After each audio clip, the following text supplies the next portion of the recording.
Good afternoon, everybody, and welcome to the Roundup. And today we have a very special guest, a local lady who's given national insight to helping rebuild the Appalachian economy.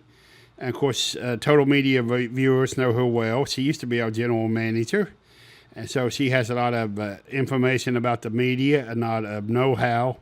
And now she's expanding that talent to discuss Appalachian issues with people all over the country.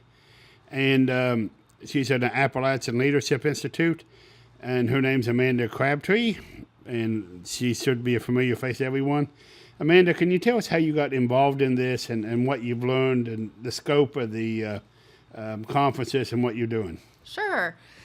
So the Appalachian Leadership Institute is part of the Appalachian Regional Commission, which was started by President Kennedy back in the 1960s. And it was, he had the idea after he was campaigning in West Virginia, and he went there and he saw the plight of the coal miners and all of the people who were living in poverty in West Virginia, and realized that, you know, there's a lot of similarities between all of the people in the Appalachian region.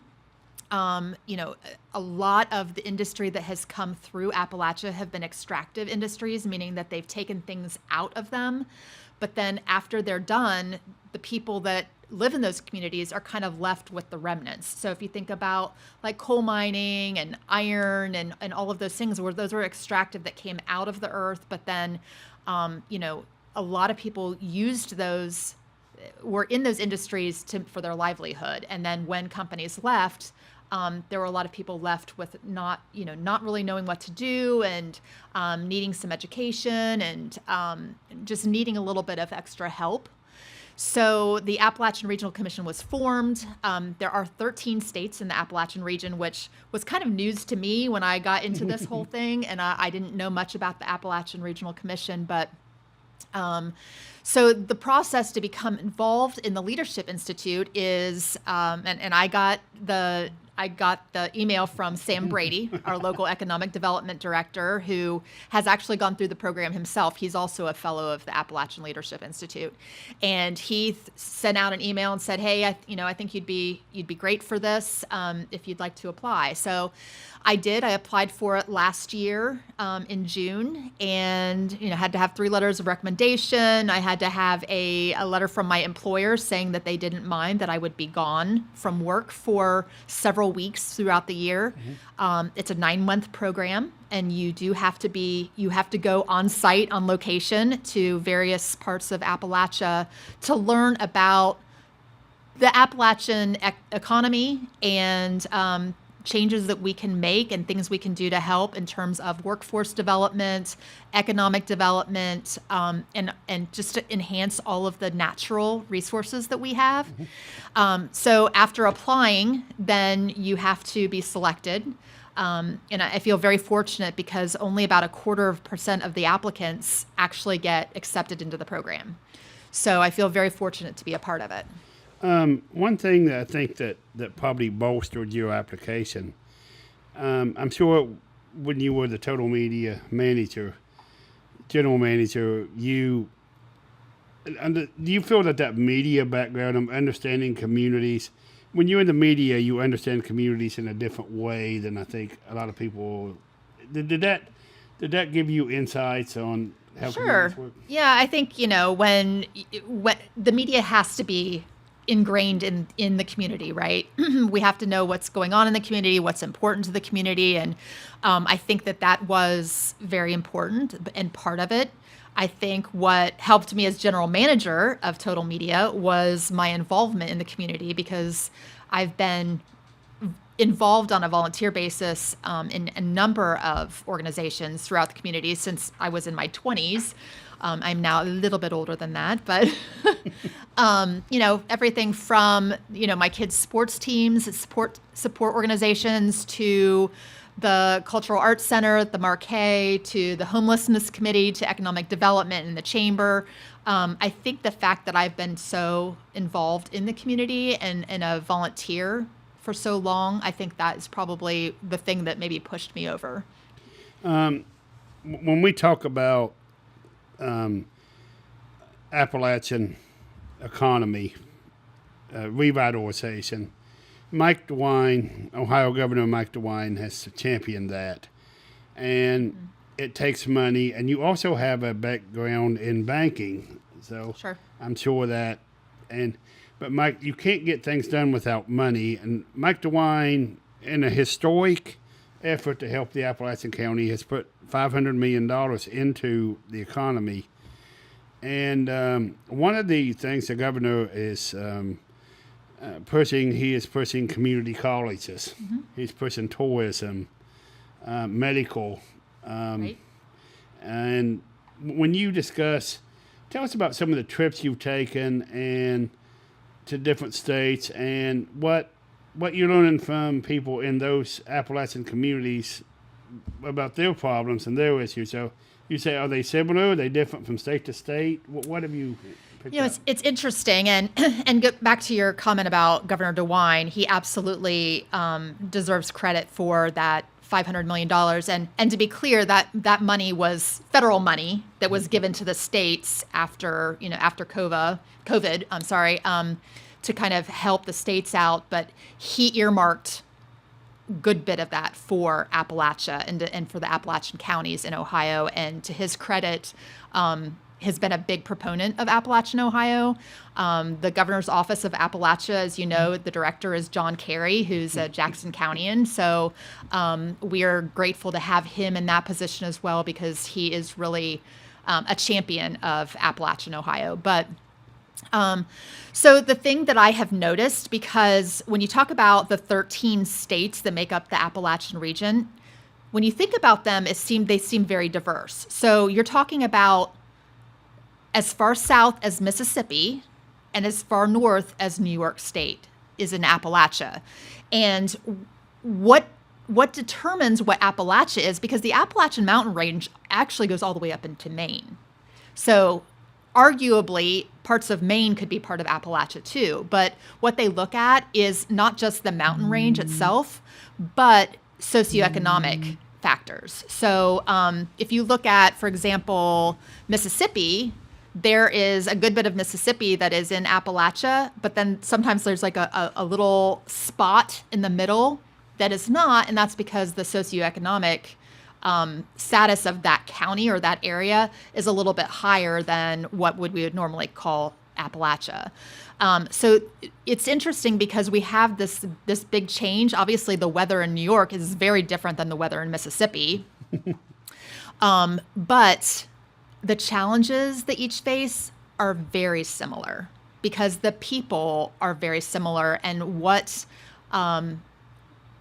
the way we go about things and the challenges that we faced are very similar. So, there's a lot of differences and there's a lot of similarities at the same time. And these meetings are in, you said 6 different states. Yes. So like I said, there are 13 different Appalachian states. However, we meet 7 times over the course of 9 months and 6 times on location at a various states. So because there are only 6 weeks that we meet on location, they can't obviously go to every single state. So what they do is they map out 1 year, 9 months worth of visits, and then the next year they flip it. So this year we went to Kentucky, West Virginia, Mississippi, South Carolina, Georgia, and Pennsylvania. And then our graduation will be in Washington, D.C. next month. And then next year, Ohio will get to visit. One thing about our area in particular, there's just a lot of Appalachian influences. And one thing we're going to show here in just a moment, Benton County got a lot of this Appalachian money for regional transformation. And one of the things that they got it for was a new branch for their Rio Grande Center. President Smith was actually on Main Street TV News this morning. We're going to have him back to talk more about MacArthur. But when you speak to your colleagues, how does the role of community colleges and communities how does that help, especially rural communities, Sure. with their infrastructure? So there are 40 fellows within the Appalachian Leadership Institute, and we are from all different industries, walks of life, and there are several who are in education. So we have one of my fellows is Jonna Reinard from Washington State Community College in Marietta, and she's a dean there. So she is, very focused on education and workforce development. And so she works pretty closely with the career centers in the area. We have another woman, Jennifer, who is from West Virginia, and she is from Maryland. She lives close to West Virginia, but she works for a career tech center. And then we have another person who's, works for Junior Achievement in Mississippi. But they all bring something different to the table and can add perspective about how they manage and focus on workforce development in their areas. But I think that the career tech centers and the community colleges are very vital to Appalachia because they are readying our workforce. They are looking at what jobs are in the area, what industries are in the area, and they are focusing on making sure that they have people to fill those jobs. Jamie Nash at Buckeye Hills Yeah. said there's a new trend among young people who want vocational skills. They're working for 10 or 15 years and then going to college to get business degrees and master's degrees as they get older. Sometimes that hard work gets a little hard on the body when you get... Yeah. But do you see that? Do you see a kind of a change in going to workforce and then going back to school later? Is that something? Yeah, well, things are not as they used to be. It used to be people used to go into, they would go work for one company and they would retire from that company. And that's just not the way it is anymore. And I think that if anything, people adapt. A lot of times people get to a certain age and they want more, they want to change, and they are going back and they're getting, a technical degree or they're learning a trade. And I do see a change in mindset too, just in our young people. I think that the stigma of going to a trade school has kind of gone by the wayside. And it's great because we need people in trades. We need electricians and we need, pipe fitters, and we need those people who know how to do those things. And there's been a national shortage. So I think that probably young people are seeing that, hey, this is a viable job for me and I can go right into the workforce immediately and start earning a good living. And Jamie Nash, we talked about what Jennifer and I, our mornings, Main Street mornings news host, Jennifer Radcliffe, we've discussed what we call the Columbus boom. And I think all of our kids in the Votech area knows that Columbus is one of the fastest growing cities in the country. It's 60 miles away. So incentives are close by. Right. As kids. Sure, absolutely. Absolutely. I wanted to show this clip, but set this up. I've been here 30 years, and the first person I interviewed was in the tribe. She's a national recognized nationally for knowing about Appalachian culture, and a great resource. And, and almost 30 years later, we're still talking about Appalachia and its growth and potential. But other than the opening of the Benton County High School, I don't think I've had an exciting day for Benton County more than the Rio Grande announcement. Yeah. Governor DeWine was here himself. Governor DeWine really cares about the southern Ohio counties. There he is, and he was very happy to do it. He said some nice things about Jessica Wells. She's a Benton County junior that introduced him. And he's opening up a new lease. And President Ryan Smith had comments to make. There he is. This is going to be a beautiful building. And he, along with the architects, had some interesting comments about what's coming to Benton County and how it's going to transform it.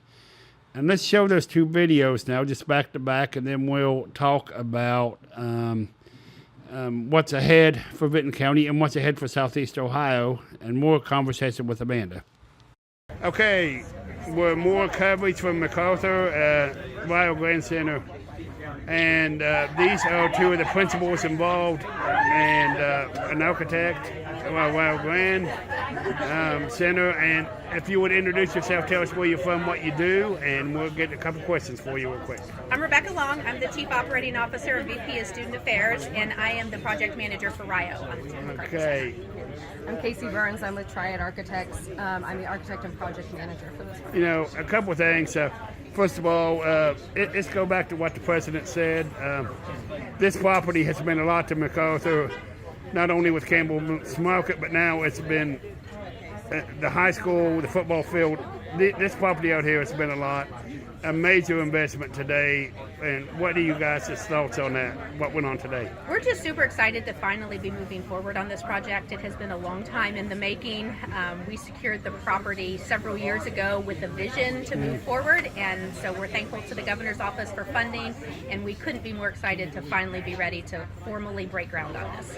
Okay, and tell us about, from Triad, tell us how Triad, what was the thought process in this building?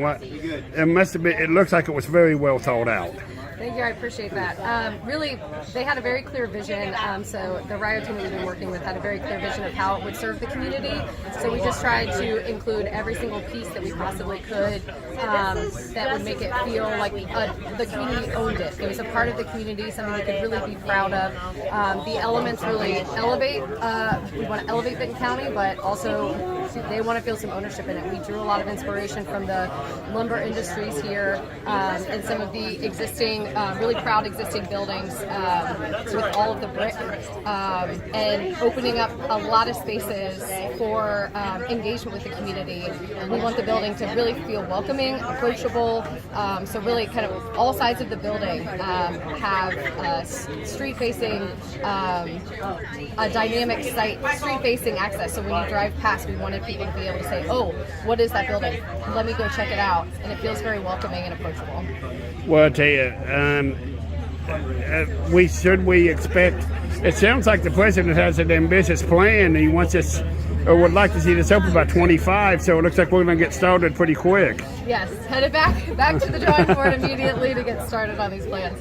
Is there any kind of I guess here we give the local media notice about groundbreakings? And we certainly will, yes. So we'll probably be looking at a formal groundbreaking late summer, early fall, and then absolutely a ribbon cutting ceremony August of 2025 before classes start. It's a pretty aggressive timeline, but Triad's put a lot of work in ahead of time to be prepared for when we secured the funding that we're ready to move forward quickly, so we're very confident. And we couldn't leave. I'm going to give you the honor since you're the recipient. And this is straight from Rio Grande, right here, horse's mouth. Okay. And we couldn't leave without saying a word about Governor DeWine's commitment to Appalachia. We're so thankful for him and his team and their commitment to Appalachia. Almost $12 million we've secured for this project. It's a dream come true. We couldn't do it without the support of his administration and all of the officials of the state. So we'll continue to thank them throughout the next year up until we cut that ribbon for their investment in this community. Red Thompson, we are wrapping up coverage of a big day in MacArthur coming 2025. Okay, Red Thompson on the Total Media Channel. Okay, we're here with Rio Grande University Community College President Ryan Smith, and a dream come true today. What a day for Rio Grande, and to have the governor with us to announce this great project. Well, it's something we've talked about for a long time, so to have this day today has just been amazing, and as I told him, to make a dream that has been out there for a while come to reality is it's just an exciting time. It's an exciting time for Benton County and the whole area. This property, you've been connected, you have a special connection to this property. Right across the street 7 years ago, Benton County had another major problem. You stepped in and helped at the legislative level to bring Campbell's Market here. and they've been very successful 7 years later. And now, how does those two events kind of compare in your mind? Well, as I mentioned in my remarks, the Campbell's Market situation was something that after 4 years of not having a grocery store in this county was probably one of my best accomplishments that I felt like. And it wasn't just me, it was a whole lot of people working. I just felt very gratified that we changed the area with that. And I thought that I'd never top that. But I think today, when people see what this building's like and what we have in it, it will be transformative just as much. You talked about there was a lot of talk about Benton County work ethic, Benton County education system today. I want to ask you two final questions. One, first of all, Rick Brooks and the education, you've had a close connection with him. What's this center going to mean for not only local employers, but employers in Ross County and Athens County and Columbus, where our kids go? What's this going to mean to Benton County's transformation? Yeah, I'll say this about Rick Brooks. He's been a great partner for us, and he cares about this community, and he really wants to give students as much opportunity as possible. As far as what it means to employers, it means a lot more eligible employees with the skill set that they need, and we want to build programs that will meet their needs, and we want to work with them to make sure that our programs do. So I just think having it accessible to people here in Benton County of all ages, right? It's not just the high school age, traditional age college student, it's non-traditional students, which we serve a lot. But I think it will absolutely help the workforce in a big way. And certainly, like we said, Ross County is growing fast. Everyone in Benton County realizes that with our wonderful Spanish program and that we have with Rio Grande. Congratulations on that too. and the final thing, I guess, when this opens, what a building! Can you give a little bit of background on your team that helped design it? How did you develop this building? Well, I'll tell you, Chief Operating Officer Long would be the best person to ask that to. But Triad has been our architect. She's worked closely with them through the whole way through, talking to them about what our needs are, who we would like to put in the building. So there's a lot of moving parts to that, but also trying to keep a banquet hall for the community so that we can serve the community in a lot of different ways. And I think they hit it right on the head as far as what we were looking for. We're really excited about the design, and you can see the artist depictions. I think it's a fantastic building. I can't wait for the community to see it. And what about our friends from Holzer joining us? What a great team this is going to be. Absolutely. You bring in Holzer, you've got the Benton County School Districts, you've got Ohio Men's Jobs, and of course Rio Grande Community College with the banquet hall in the middle, all to help the community. You know, I mean, it's a tremendous asset. Okay, and great day to be a Viking, sir. Yeah, amen. Thank you, President. You're welcome. Thank you. Okay, that's a Rio Grande Community College, a major $12 million investment to Benton County. And you talk a lot about colleges and Votech schools and what do you meet with employers during these sessions? We sure do. We have panel discussions with people in the community who are vital to not just economic development, but workforce development. We've talked to people, in Tupelo, Mississippi. We went and toured the Toyota plant, which was absolutely amazing. We went to their downtown. Tupelo was not much of anything 20 years ago, but now they've got so much development. They've got boutique hotels and restaurants and, of course, that's where Elvis was born. So they've got some tourist things there too. But, they have not far from that in another local community. They have their Chamber of Commerce people came, and they have an arm of that Chamber of Commerce that is caters to the Latino population to try to help them if they are interested in building community and entrepreneurship and starting their own business. It provides them with resources for incorporating and just getting started with all the things that they need to do, filing for an EIN and those kinds of things. So you have that, and then we also have sessions on faith-based organizations that are helping the community with food banks and homeless shelters and working on making sure that we have housing for all of the people, because that's another thing that's a real concern in Appalachia is affordable housing. I mean, as you know, just in our own community, there aren't a lot of affordable housing units for people, and not everybody can buy a house. So we need to make sure that there is affordable housing for people. When we were in Erie, Pennsylvania, we met with the Black Wall Street community. So the African American community support for entrepreneurship and teaching kids about entrepreneurship and business. So we talk to and learn from a lot of different communities, and one of the big things that they keep going back to is inclusivity, making sure that everyone within a community feels like it's their community, that they have ownership of it, and creating welcoming communities. That's what we talked about when we were in Erie, Pennsylvania, was creating a welcoming community and making sure that everyone who lives there feels like they have ownership of the community and that it is a safe place to live. It's a fun place to live, that they have all of the resources that they need. When we were in Berea, Kentucky, we were at Berea College and stayed in the Boone Tavern, and we talked a lot about ecotourism and using the assets that you have. So we actually had somebody come and talk to us from UVA Wise, which is where my son is going to school next year. So that was pretty exciting. But they had a gentleman come and talk to us about our natural resources and using them for tourism. So, here in Jackson and Benton counties, we have abundance of natural resources that bring people to the area, and talk about, attracting others to come from other areas, maybe not to live, but to come and visit us and explore and enjoy all of the natural resources that we have. So the topics that we've talked about are very expansive. One thing we discussed,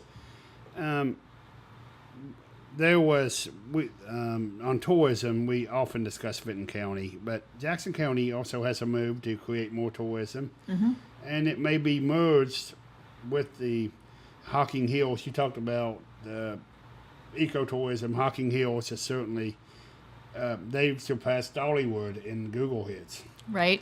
That must be something they're proud of. Well, and in a recent survey, one of the Hocking Hills trails was ranked the number one trail in the United States. Didn't know that. That is above, that is above any of the national parks.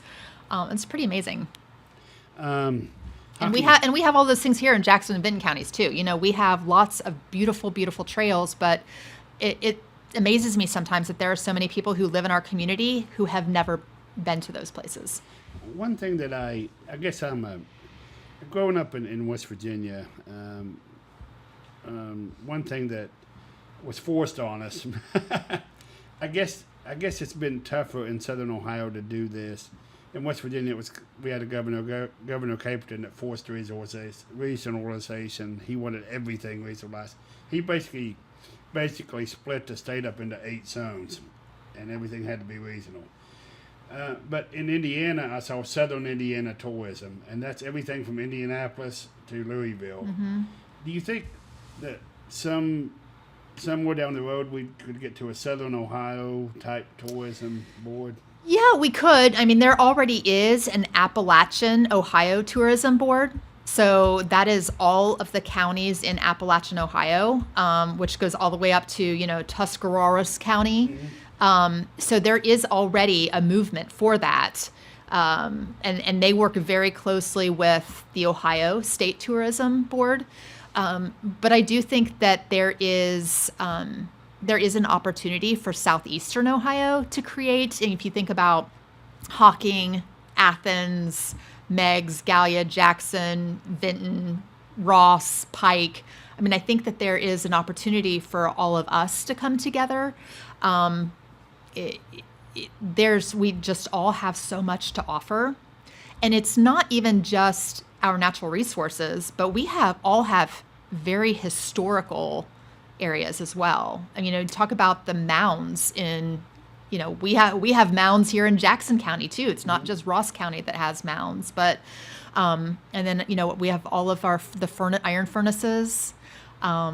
We just have a lot of history here in Jackson County, and the surrounding counties do too. And there's been talk of history trails. We've already got the Welsh byway that is in Oak Hill, southern Jackson County, and Gallia County. So I think there's just a lot of similarities that we could. Yeah, I wanted to together. talk about the Welsh Museum. I'm glad you brought that up. The Welsh Museum got $300,000 from the Appalachian Community Grants for some improvements there. They have put in central air, so if anyone's ever been there, they'll appreciate that, especially on a day like today. Yeah. The Welsh Museum is so much part of Oak Hill, and but it's give Oak Hill international attention. The first video I ever made, Hugh Edwards from the BBC was in Oak Hill. And if you don't know who Hugh Edwards is, he's the night anchor on the BBC News. And he's been in several movies. He's very famous. He was very kind with his time and his generosity to speak to us. But the Welsh, Cardiff's TV cruise has been in Oak Hill. Do you think that could be marketed in part of a tourism package, the Welsh angle?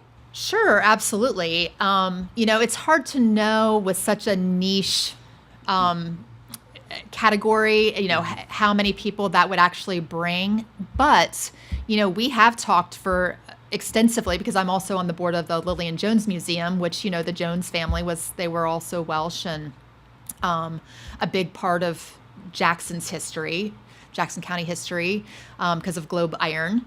But I think that we have talked before about creating a national Eisteddfod.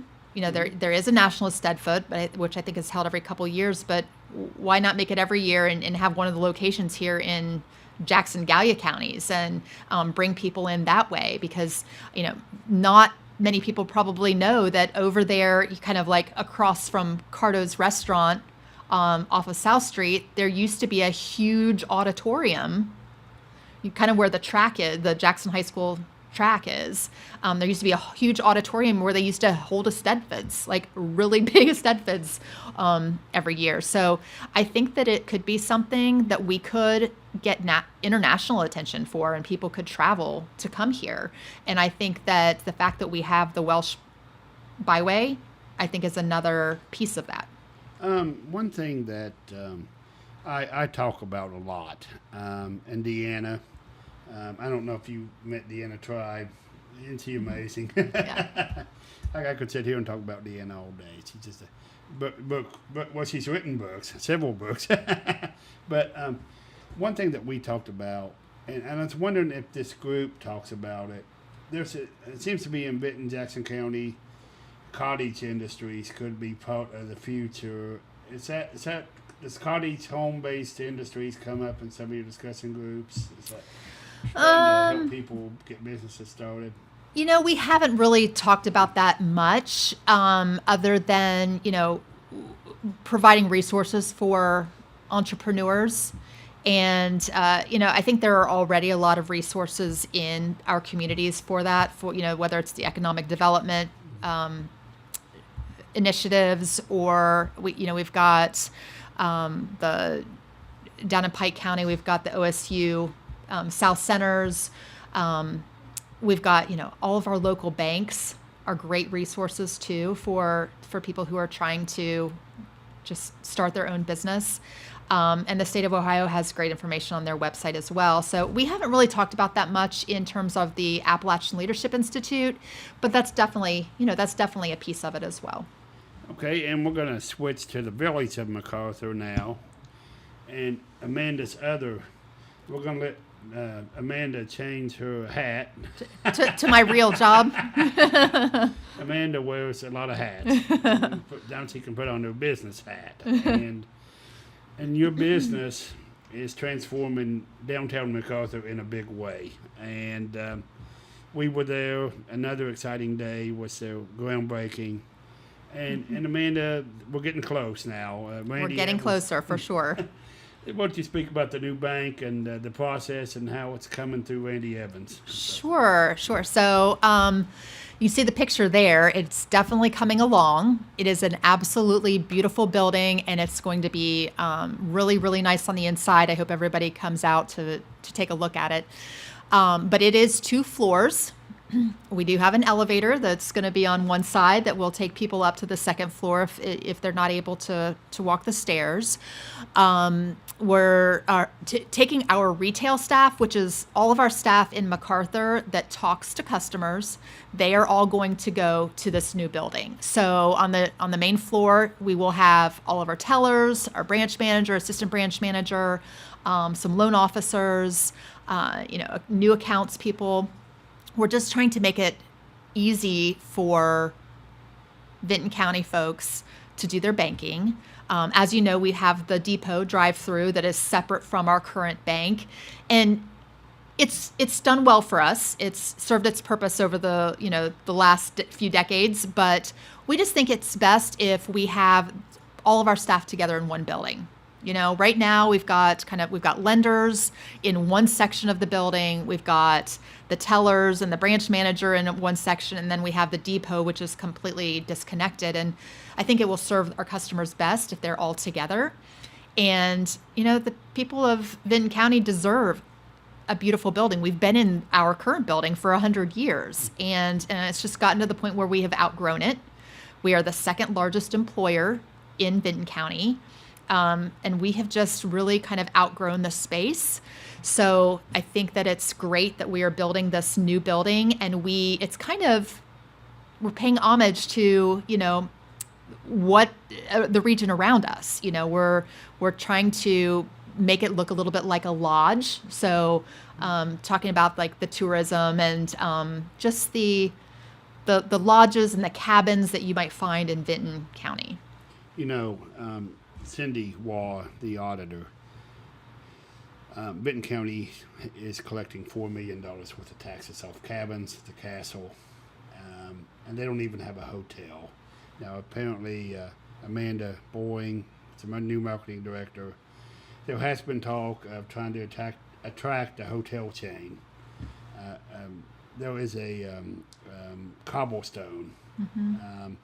They go into small towns. They came to Benton County once, looking for investors. They wanted to build 3, one in Albany, MacArthur, and Wellston. But they couldn't get it off the ground. They thought the Wellston would be for Pillsbury and Albany for the OU airport. Mm-hmm. When you talk about, I guess when it comes down to businesses, one thing that the internet, and there's a growing feeling, and Ted Strickland was really the first one that ever said that it was a utility. I mean, Ted Strickland, is that pretty much, do the businesses see the internet as a utility now, just like anything else, water, power? I think so. Yeah, I think that, utilities are kind of those necessary things to do business, and like it or not, connectivity is definitely something that's necessary to do business because, almost every business takes credit card machines now, and you have to have some way to connect those. And if you're taking reservations, you want to be able to do it. You need to have connectivity. So, I do think that is something that I think businesses just expect. As part of their utilities. And I think that in order for us to bring more businesses to the area, we have to be able to offer that to them. This new bank, it's really going to transform downtown MacArthur. I know Mayor Steve Hammond is excited about it. He's talking about putting in a crosswalk and at it. That's something they would like to do to connect the bank to the other businesses across the street. Sure. There's some exciting things going on in MacArthur, and one of them is John McGee's business. It's kind of like the Spot. Yeah. It's Spring Street Sports and the coffee shop. Yeah. They have done a great job. If you haven't been in there, you really need to stop in because, boy, they've got everything from barbecue supplies and every kind of sauce and seasoning that you can think of, to a full service coffee shop with, all the flavors that you want, lattes, Americanos, they've got it all. And then they also have, sandwiches, and it's a great lunch spot too. So we eat there often at lunch. And one thing that in your discussion groups that we've discussed, and it seems to be an issue with startup money. Some communities in Appalachia have already done this. Others are looking into it. An entertainment type economy. Is that something that's been discussed, like Floyd, Virginia has with all the music, Mount Airy, North Carolina? Some kind of entertainment-based economy? Not that I'm aware of for Jackson and Benton counties. It's been more about the tourism and the natural assets. Mm-hmm. I don't know, with those places, then you also have to have venues, and things cost a lot to build. Money. As you know, it goes back to money again, and I'm not saying that we couldn't do that couldn't be a focus, but I think right now we need to make sure that we are focusing on the assets we already have, and we need to make sure that we have the infrastructure to support those. The caves, you mentioned that. The caves are just... Mm-hmm. And there's several, the hotel project in MacArthur, there's a lot of focal points on the internet about Appalachia and the things that bring us to us. And when all this is over, how is all this Appalachian leadership experience how's that kind of broadened your horizons about things you do in the future? What's the experience meant to you? Sure. Well, it's been an absolutely amazing experience.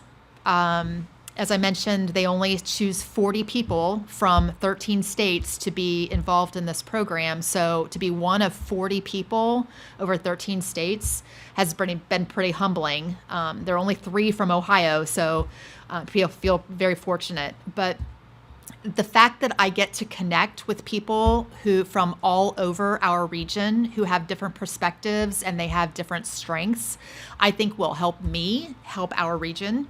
And just for example, I mentioned that I was on the Southern Arts Council board for a number of years. Mm-hmm. There is a gentleman named Jordan Campbell who's from Mount Sterling, Kentucky, and he is part of the Gateway Area Regional Arts Council. He's the director there.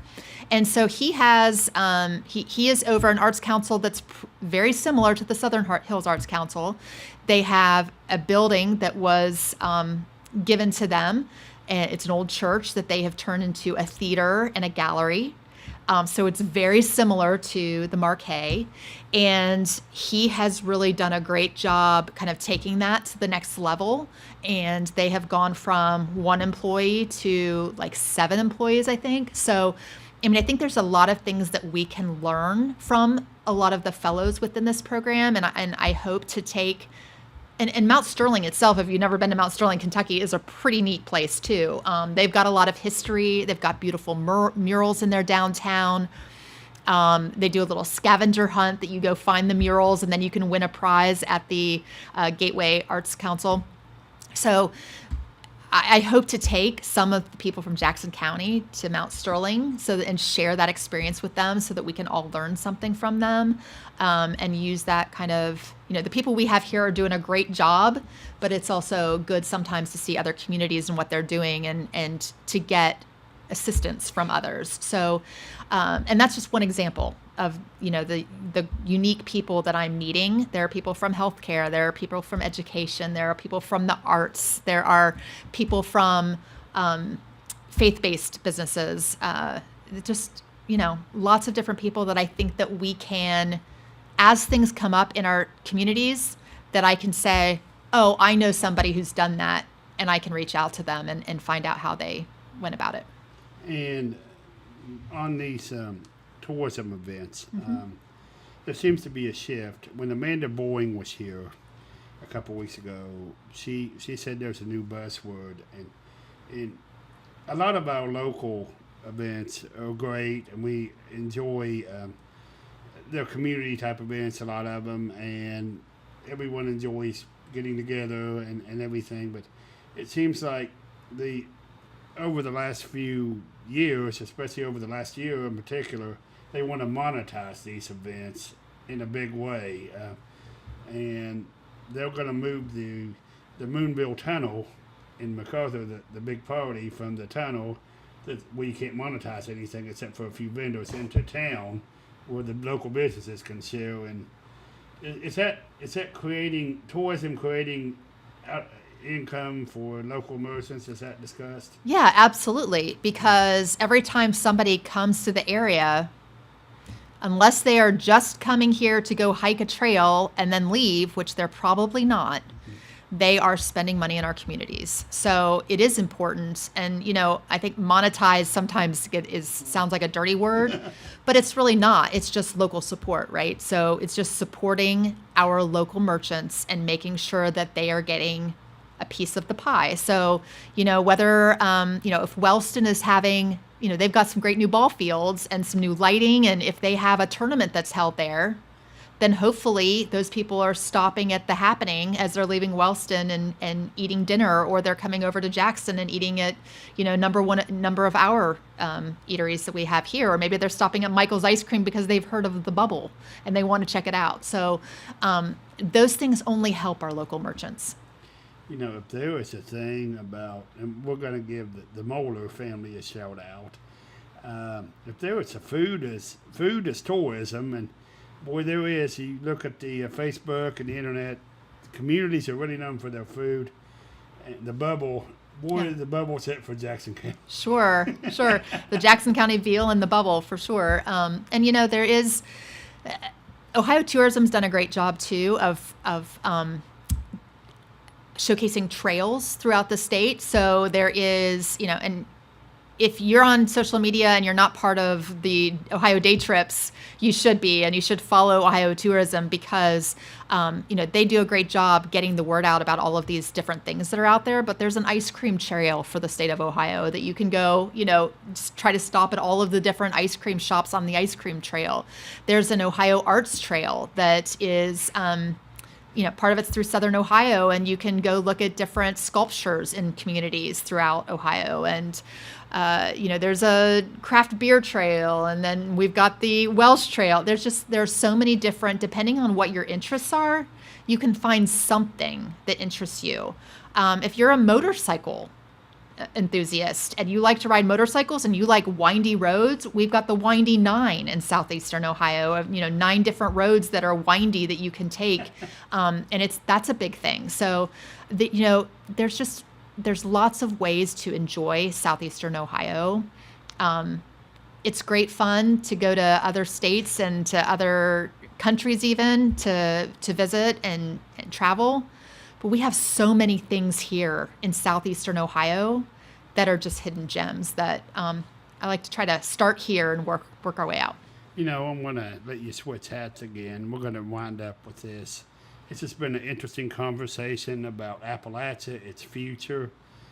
And I think before I ask you about a family issue, I want to let you put it on your mom hat. But before we leave this, Appalachia's past.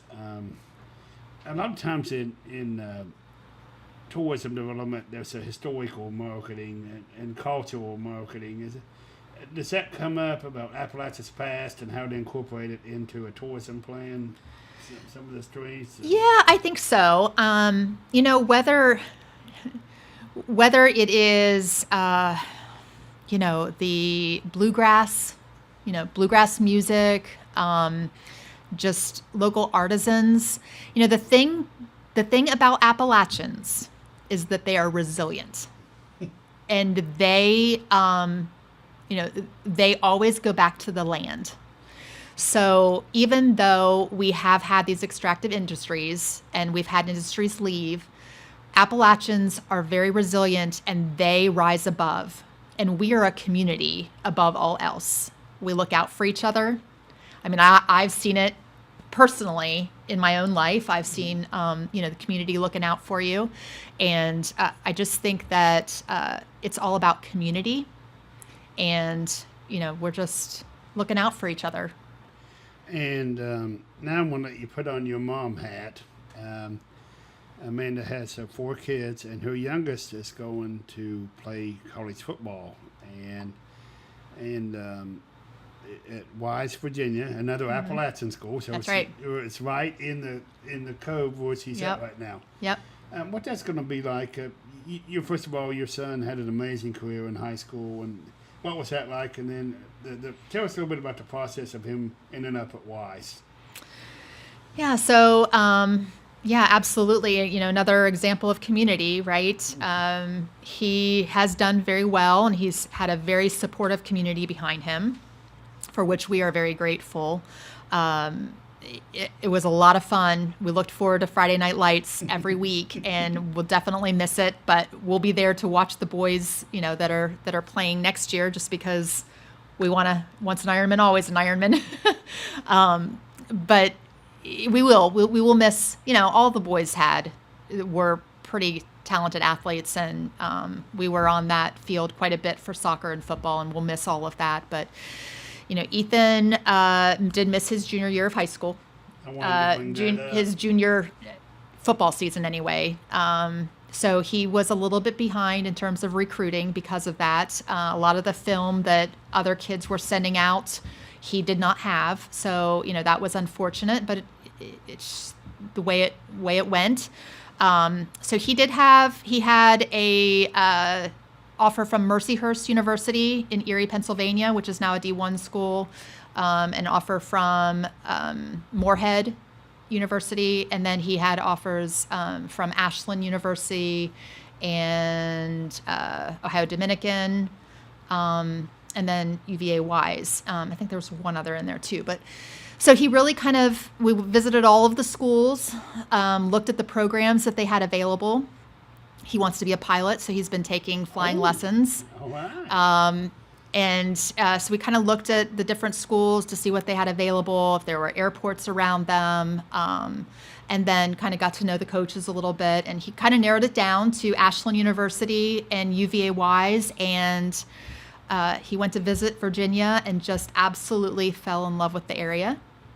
And, you know, we had a heart-to-heart and sat down and said, you know, if football ended tomorrow, because everyone can have injuries, sure, you got to choose.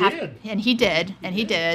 And hopefully nothing as extreme as that again. But you know, anything could take you out of the game. So you need to find somewhere that you love.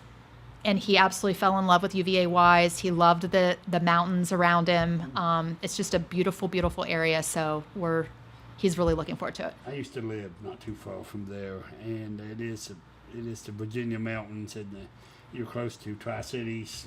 Yep. And but one thing you talked about Appalachian people being resilient. It had to be, especially at the first part of it, when Ethan gets hurt, and all the other kids are playing football and he can't because of an injury. How did he keep his spirits up? Was that tough at the first? It was very tough at the beginning. He had a really hard time, especially because he had some great friends in his own class, but he was also very close with the class ahead of him. So the seniors that were playing that year, he really wanted to be on the field with them, playing with them one last time, and wasn't able to do that. But they all kind of rallied around him and helped keep his spirits up. But then he also found a way to stay involved, and the coaching staff really kept him involved to help keep his spirits up. He helped mentor the younger players.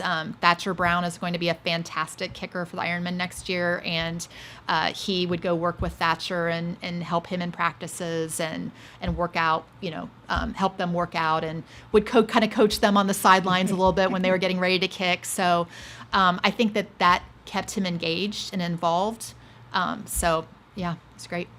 And you talked about in Appalachia, we're about to wrap up here, but Appalachia is about family. Mm-hmm. And not all families is not the traditional family that all lives together, but it sounds like Ethan found a family with his football team, and now look where he's at now. Yeah, he sure did.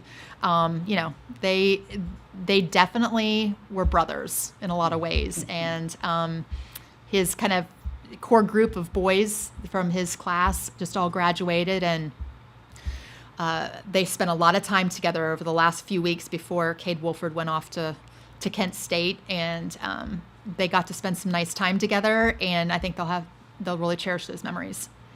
Okay, we're coming up on the end of the roundup. We want to thank Amanda Crabtree for joining us, and we'll be back a week from Friday. We're pre-recording today.